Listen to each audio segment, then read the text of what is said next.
Bismillahirrahmanirrahim. Assalamualaikum warahmatullahi wabarakatuh. Perkenalkan, nama saya Maulana Arsyad Hasan Abdul Aziz. Di sini saya akan menjelaskan materi tentang korupsi terkait mata kuliah pendidikan anti korupsi dan etik UMB. Pertama kita masuk ke pengertian korupsi, yaitu menurut Undang-Undang Nomor 31 Tahun 1999, JO UU Nomor 20 Tahun 2001 tentang pemberantasan tindak pidana korupsi adalah tindakan melawan hukum dengan langsung memperkaya diri sendiri, orang lain atau korupsi yang berakibat merugikan negara atau perekonomian negara.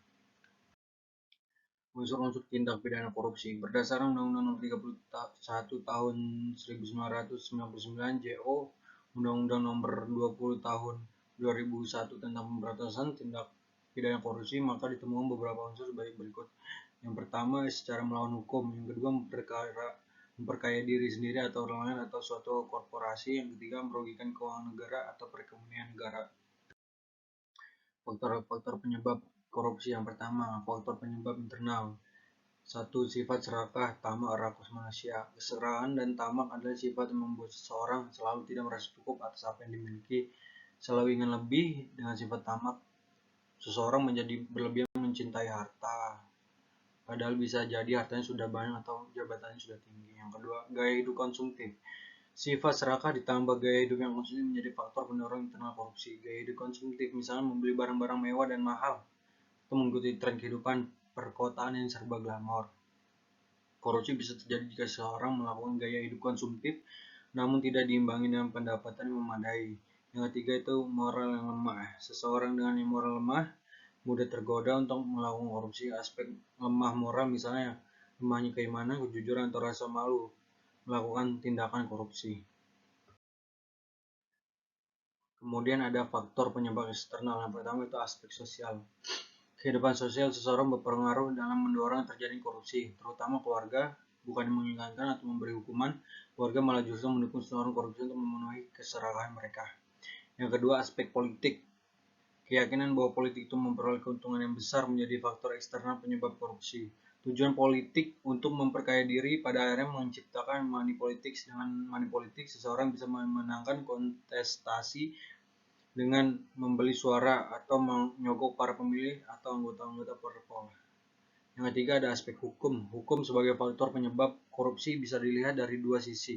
Sisi perundang-undangan dan lemahnya penegakan hukum. Koruptor akan mencari celah di perundang-undangan untuk bisa melakukan aksinya. Selain itu, penegakan hukum yang tidak bisa menimbulkan efek jerah akan membuat koruptor semakin berani dan korupsi terus terjadi. Yang keempat ada aspek ekonomi.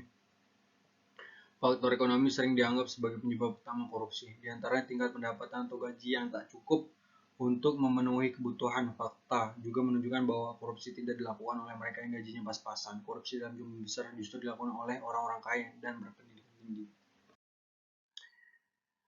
Jenis-jenis korupsi pada dasarnya berarti korupsi dapat dibagi menjadi beberapa jenis, yaitu yang pertama penyuapan atau bribery. Penyuapan adalah pembayaran dalam bentuk uang atau sejenisnya diberikan atau diambil dalam hubungan korupsi. Dengan demikian, dalam konteks penyuapan, korupsi adalah tindakan membayar atau menerima suap. Penyuapan bisa dilakukan dengan tujuan untuk memuluskan atau memperlancar urusan, terutama ketika harus melewati proses birokrasi formal. Yang kedua ada penggelapan atau pencurian, embezzlement. Penggelapan atau pencurian merupakan tindakan kejahatan menggelapkan atau mencuri uang rakyat yang dilakukan oleh pegawai pemerintah, pegawai sektor swasta atau aparat birokrasi. Yang ketiga ada penipuan atau fraud. Penipuan atau fraud dapat didefinisikan sebagai kejahatan ekonomi berwujud kebohongan, penipuan dan perilaku tidak jujur. Jenis korupsi ini merupakan kejahatan ekonomi yang terorganisir dan biasanya melibatkan pejabat. Yang keempat ada pemerasan atau extortion. Korupsi dalam bentuk pemerasan merupakan jenis korupsi yang melibatkan aparat dengan melakukan pemerasan untuk mendapatkan keuntungan sebagai imbal jasa pelayanan yang diberikan. Pada umumnya, pemerasan dilakukan from above, yaitu dilakukan oleh aparat memberi layanan terhadap warga. Untuk cara mengatasi korupsi di sini ada 5 cara, yaitu yang pertama membangun supremasi hukum yang kuat. Kedua, pembekalan pendidik religi yang intensif. Yang ketiga, menciptakan pendidikan anti korupsi. Yang keempat, membangun pendidikan moral. Dan yang kelima, mendorong lembaga negara untuk menutup segala akses kekeliruan dan diskriminasi dalam tahanan atau penjara. Penanganan korupsi. Setiap masalah ataupun setiap kasus pada dasarnya bisa ditangani, tetapi mau atau tidak pemerintah dan masyarakat untuk menangani masalah korupsi tersebut.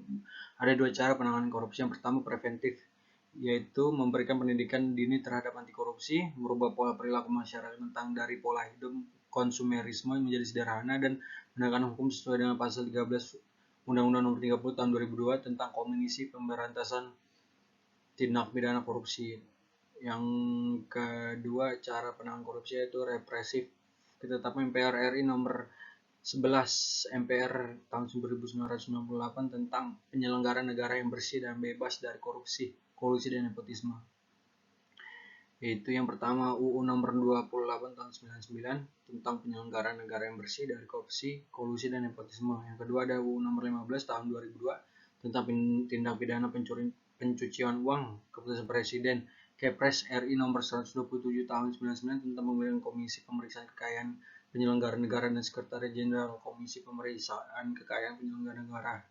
Dan yang ketiga UU nomor 15 tahun 99 tentang pemberantasan tindak pidana korupsi. Terima kasih atas perhatiannya. Mohon maaf apabila banyak kekurangan. Wassalamualaikum warahmatullahi wabarakatuh.